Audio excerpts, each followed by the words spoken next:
So Spotify's 2025 update is here and it looks really, really good. And as someone who has recently unsubscribed from Apple Music, to save a little bit of money, I'm super excited that they are taking the time to actually update it and bring us some new features like adding AI and things and such and such and things. So in the next 5 minutes, we're going to go over these updates. We're going to see how to use them and see if this is going to be something you can add to your listening sessions. Diving right in, looking at some of the things that Spotify has put out on their website. The first thing is that Spotify rolls out playlist cover art tool in more markets and new languages, and summer stickers are here. So looking at this thing, so you can create your own cover art for your playlist, instead of having like the collage where you have the first 4 songs and their album covers on the top. You can actually create them yourself and get super creative with them. So, we went ahead and tried it. We chose one of the playlists. So I chose my PG car jam. So a playlist that I play when I got moms in the car, I'm not trying to have any eyebrows raised. And just looking at how you can really customize this thing. So going in, so they want you to make your playlist look as good as they sound. So I was super excited kind of seeing what features they have. They want you to decorate your design. So when you come in, they'll give you you can name it or put some text to it. You can change the color, the effects, the size, all these different things. So went ahead and put my little PG car time playlist, and yeah, a little bit of caution because mom is in the car.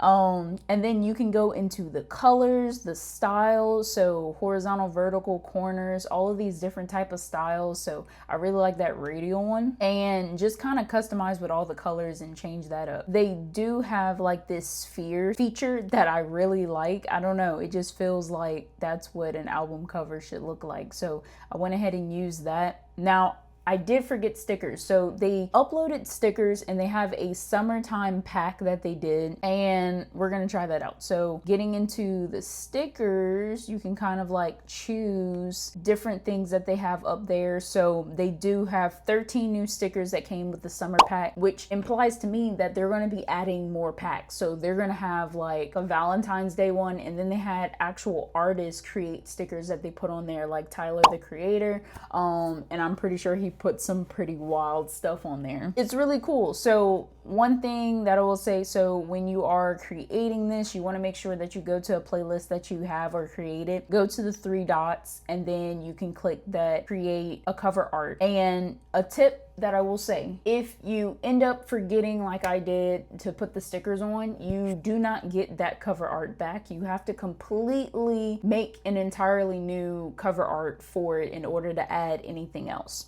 So that's one thing with that feature. Going into the second thing, so they said that the experience of a new dimension of music discovery with more controls and enhanced tools. So typically, we had play, pause, back, forward, and then, you may have a little shuffle and repeat, right?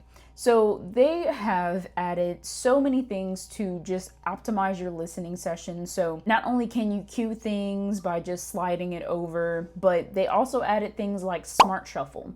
So the whole reason why I love music apps is because the radio is so overplayed. They're literally playing the same 10 songs, 15-year-old kids calling in asking for Baby by Justin Bieber for the 10th time. Smart Shuffle gives you a way to not just listen to the same 30 songs that's always playing in your shuffle list when you have your songs. It will just automatically, add in something that you may kind of enjoy or something that's suggested into your mix of the songs that you have. I like it to find new music. So if you like that, go ahead and try that out. But, it may not be for everybody. Sometimes some of the features are a little wild, and I'm just how did we go from Glorilla to country? I know I had my country phase, a few years ago, but that's not what I was feeling at the moment. So, I'm pretty sure as you use it more or you listen to more songs that it will get better with time. And just a disclaimer, for all of these features, you will need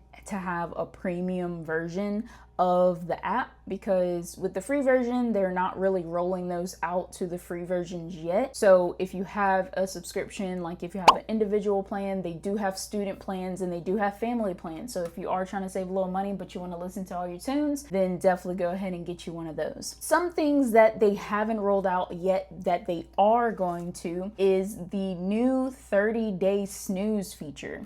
So I actually went in and looked to see if I had that feature. So let me just go to a random playlist. So I'll go to Pump Up Jams. Yeah, Imagine Dragons, you're out of there. So we go here.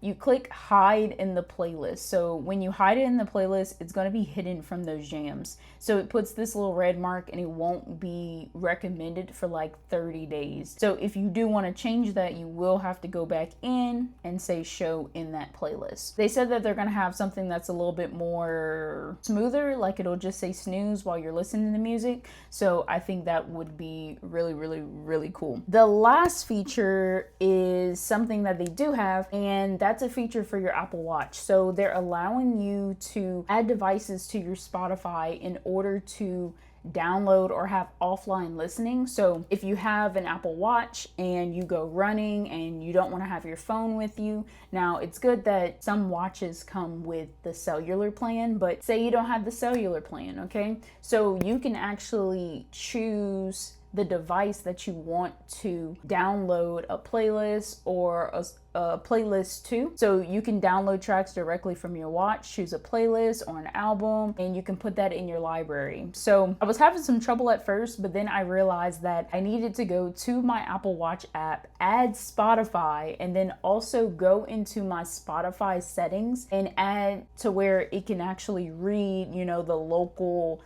devices that are in the area or that are using the same Wi-Fi or Bluetooth in order to do that. So I was able to get some of my playlists on there. I know I said I was going to cap it at 5 minutes, so that's really the Spotify news. So which feature are you really excited to use? Are you going to go ahead and get premium subscription to use some of these features, or are you just going to thug it out with the ads? You know, let me know down in the comments, and until next time, I'll catch you in the next video.